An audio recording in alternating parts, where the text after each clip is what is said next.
Good afternoon. I'm Dr. Michael Sulo, and welcome to my lectures on Italian art. This is lecture number 4 of 4, and we will study the inspirations of Rome, the ideas and things that brought the Italian artists and all the world actually into creating such magnificent pieces of work.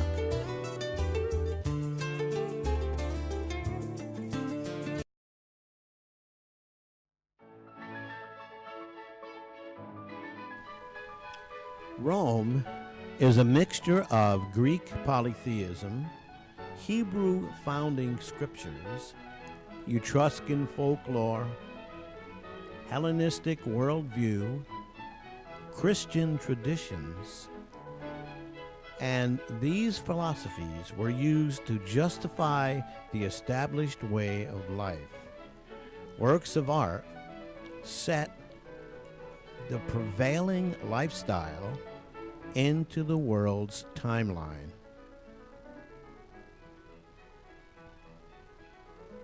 In our lecture, we will and have studied ancient Rome, the Roman Kingdom, the Roman Republic, and the Roman Empire.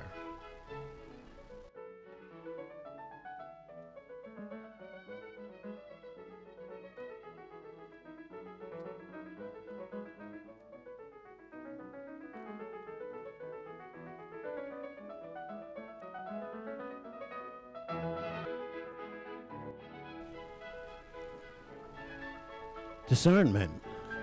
It is very important when you visit a museum. Many things that are in museums are not necessarily as they appear. Now here is the boy with the thorn, called Fidelo or Spinaria, and if you look, this statue was excavated with other statues. Look at the body, and now look at the head.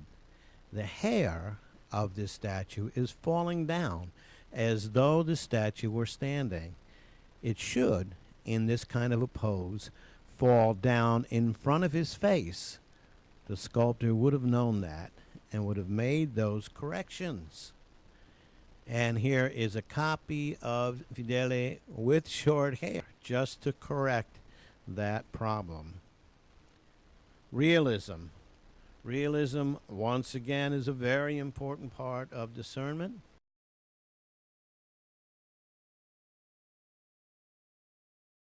The Belvedere torso. The Belvedere torso is in the Vatican Museum and was used by Cardinal Andalosi to save Michelangelo from the Inquisition. This is a copy of the Belvedere torso.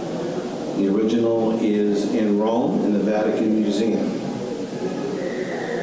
In art history and in the use of this as a model in the late Renaissance was amazing.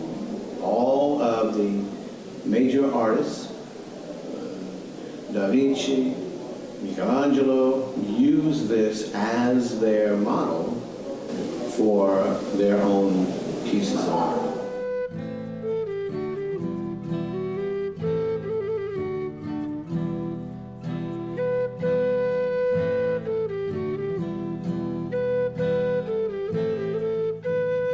Michelangelo has been said to use this statue as the models for the Inuti that are on the ceiling of the Sistine Chapel.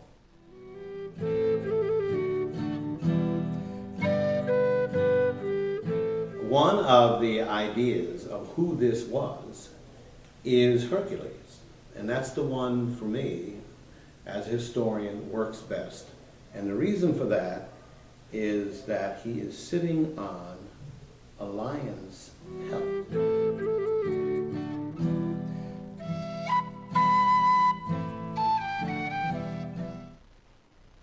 People.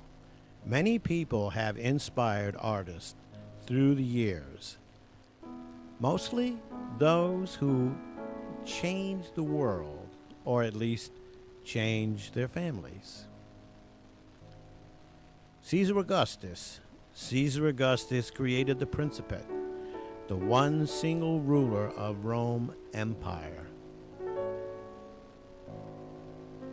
And in doing so, changed the entire Roman Empire.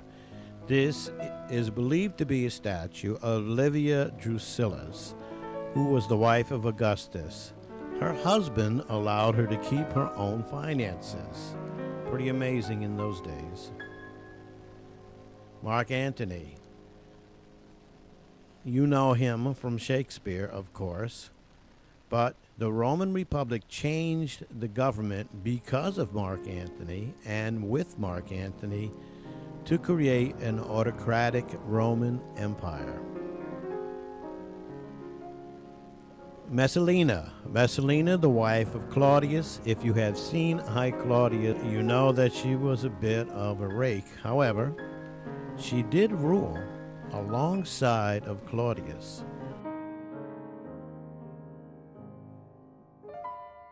Socrates, the Greek founder of Western philosophy, as explained to us by Plato's Dialogues.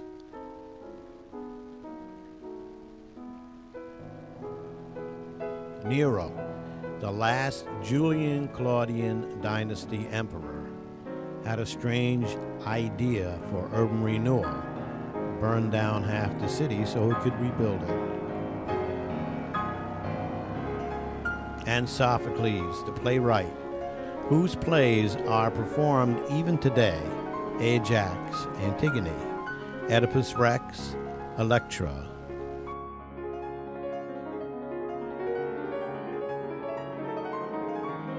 Ancestors of the gods, of course. They were Hellenistic and Greek. The inspirations 200 years BC.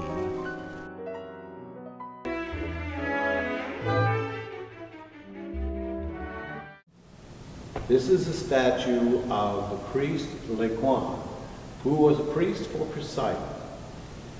He had plotted to expose the Trojan horse, and so he threw a spear into the side of the Trojan horse, hoping to scare the soldiers who were inside, and in doing so, expose the ruse.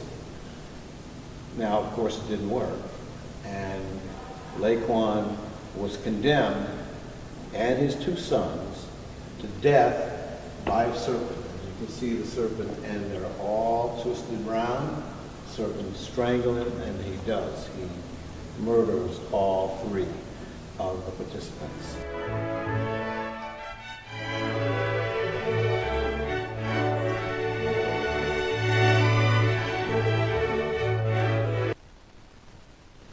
The God of Christianity, by far the most influential philosophy in art history.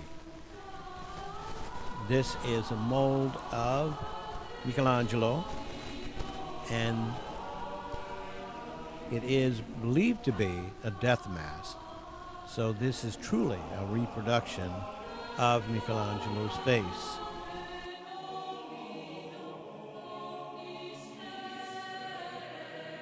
Michelangelo's magnificent Pietà.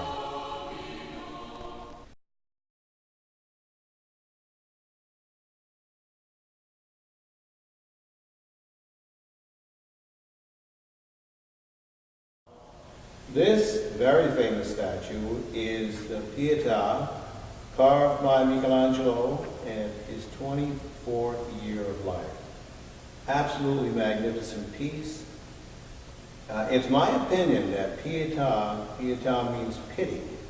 It's my opinion that this is not a pity statue.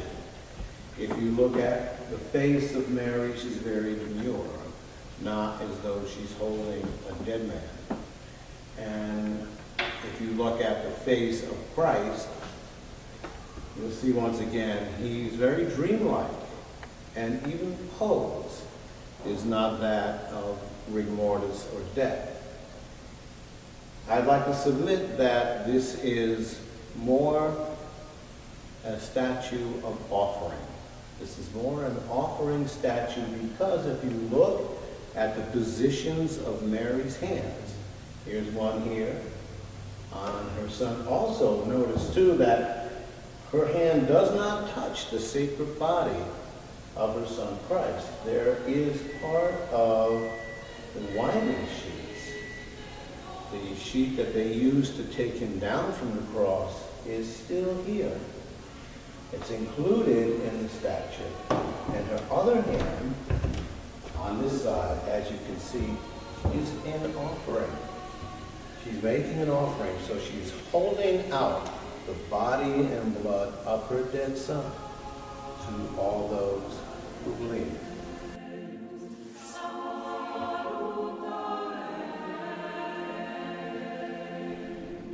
Notice the hand not touching the sacred body.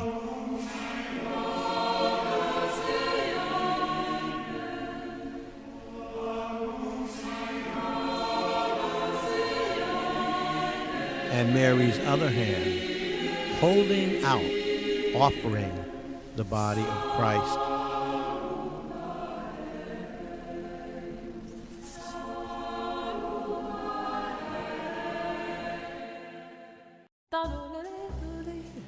This is Dr. Michael Sulo, and I would like to thank you for viewing this preview of our lecture number 4 in the group of Italian Fine Arts. Please contact us to arrange private lectures. Dr. Michael Sulo Art Online at gmail.com or call 860-333-7929. God bless all of you.